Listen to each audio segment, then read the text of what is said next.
Let's talk about the September Payrolls jobs report. Watch my YouTube channel next week for my Trader Tip Tuesday episode that I do on how to interpret the data and how to interpret the movement in different asset classes around the payrolls number and other economic numbers. It'll be a useful guide for these discussions that we have, including today. Let's talk about today though. Today we had a very hot jobs number.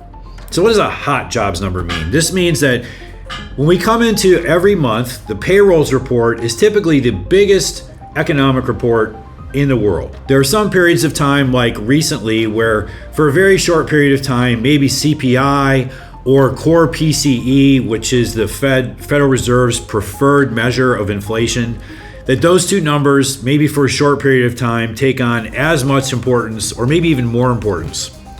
But in general, month in and month out, year in and year out, the monthly payrolls jobs report is the most important economic report in the world in every month. So we had that today, and it came in hot. So what does hot mean?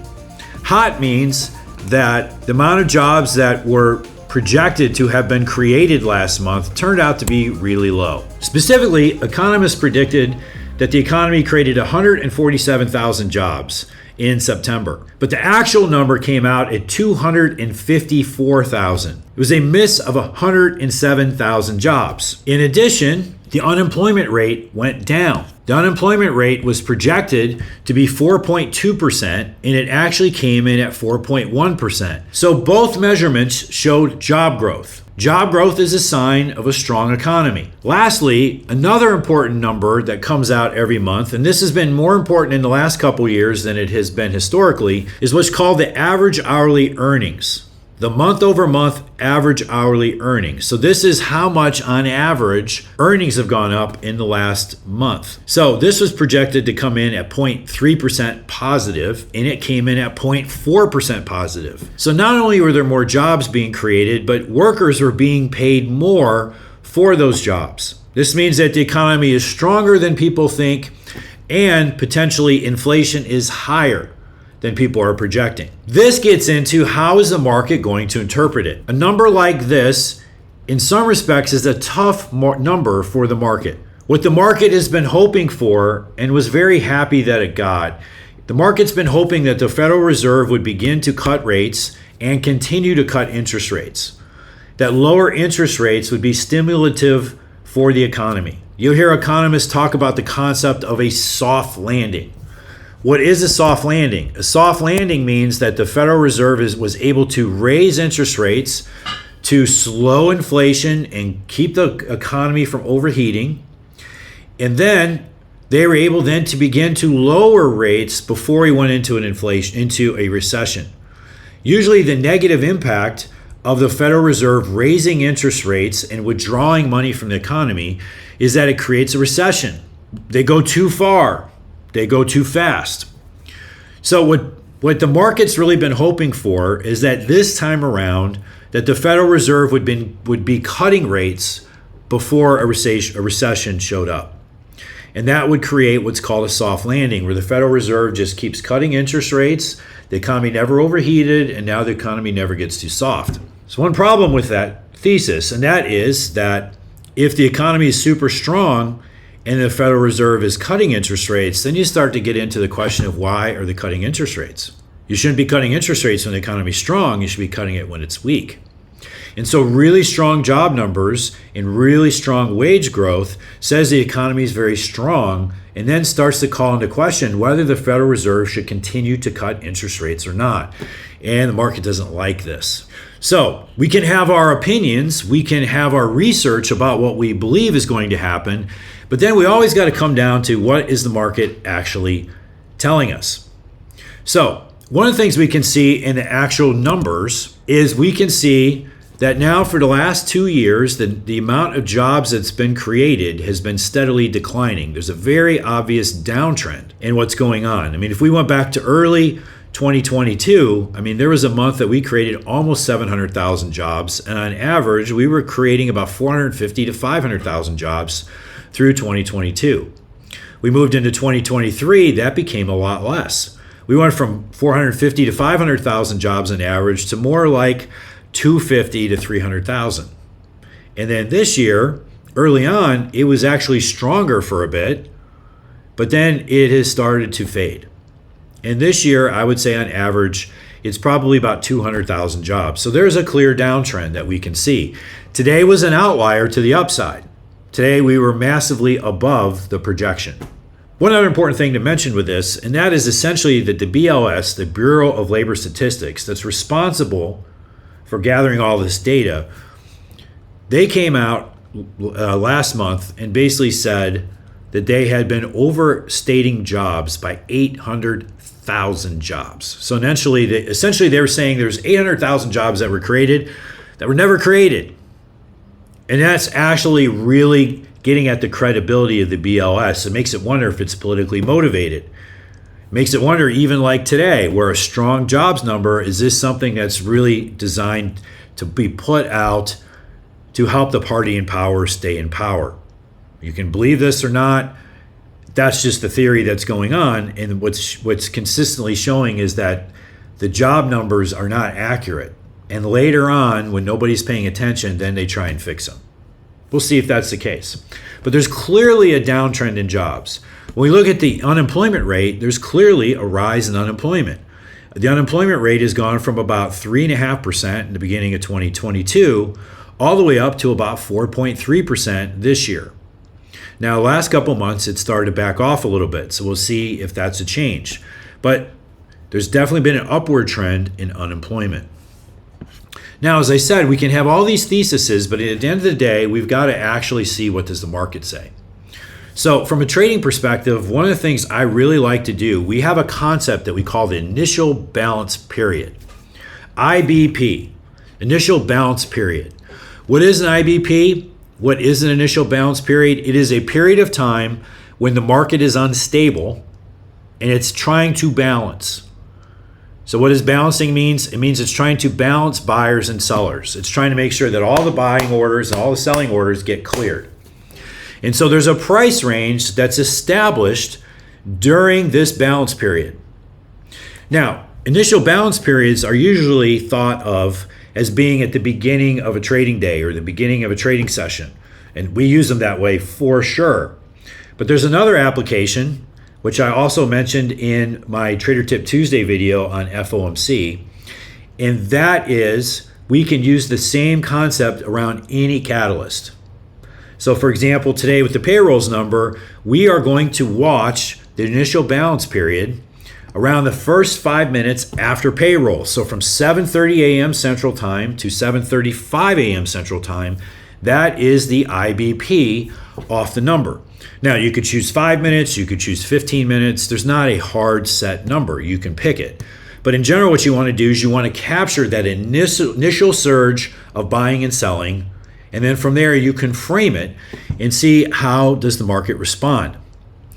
So, off of this number, because it was a hot number, it would also consider to be hawkish. Hawkish meaning that it is a number that we would expect interest rates to go up. This is what I'm going to talk about in the Trader Tip Tuesday video. Interest rates are the fuel. They drive everything. Now, in certain numbers may not totally respect this, and there's reasons for it. But in general, interest rates drive every other asset class.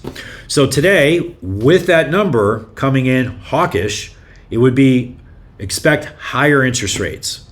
So what we're doing is we're looking here at the chart of the 2-year note future.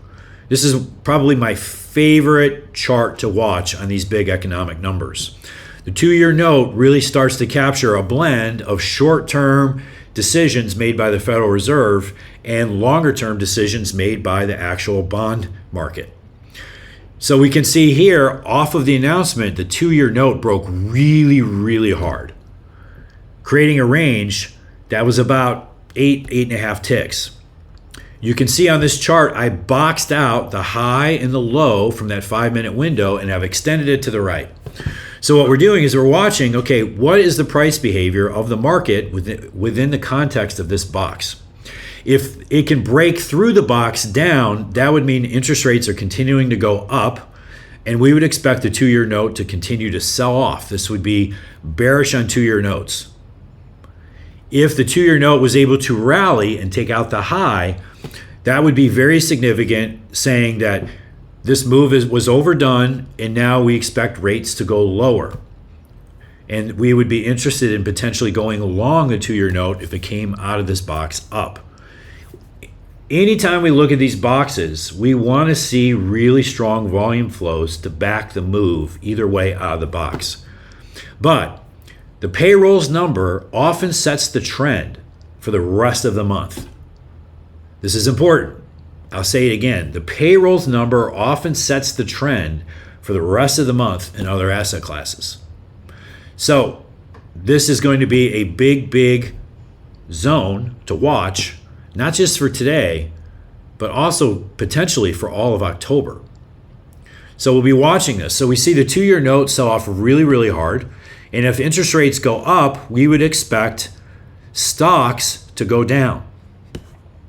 Well, here we go. Here is the S&P E-mini future. We can see off the E-mini future, it created this IBP between 730 and 735, and it actually tried to break out up. So initially, stocks rallied rather than sell off. And probably some confusion that this is good news for stocks. So they rally initially, then they actually try and break out of their IBP up, which would typically be a go-with move. The volume flows are okay on the breakout up. It's in what I call the dead zone. There's a window of time really between 8 a.m. Central and 8:30 a.m. Central before the actual stock market open that I do not like trading indexes. You get a lot of false moves. And this is a good example. So we start to get a breakout up. It doesn't have great volume. And then when the market actually opens, which is this second orange box here, when the market actually opens, this creates a 5-minute IBP for the opening session. So I've boxed that out to see, okay, how's the market going to respond to this opening 5-minute range? And we see that it breaks out down. Breaks out down from the opening range, goes back and retests the lows. And as at the time that I captured this chart, it actually was breaking those lows. And doing so in some good volume. You can see strong volume flows on the downward. So if interest rates were to go up, we actually would expect stocks to break. And it took a little while, but that's what we're starting to see. Now, if interest rates go up, this typically means the dollar's strong. And if the dollar's strong, then other dollar-related currencies are weak. So we would expect the euro to sell off. Well, here is the euro. Here's the IBP from the euro. And you see it has a big 5-minute range for its payrolls IBP. And it's still sitting in that range, just like the 2-year note. So just like the 2-year note, we'd be watching to see which way would it break out of this range and potentially be prepared to go with that direction. Now, interest rates going up tends to be bearish for commodities. So we're watching gold. The gold is another form of a currency, but it's also a commodity. It kind of fits in both buckets. So here we go, we see gold. Gold, just like the euro and just like the 2-year note, it sells off on its 5-minute IBP. And once again, it's staying within the same range. I will say this though, gold is definitely acting stronger. Euro was down near the bottom of the range, gold is near the top of the range. And within this pattern I'm showing you, there is one of our favorite patterns that we teach in our classes that is actually saying, in this case, that gold is potentially is in the midst of a bullish move, that we would actually expect these highs, the high of this box to give way and gold to rally.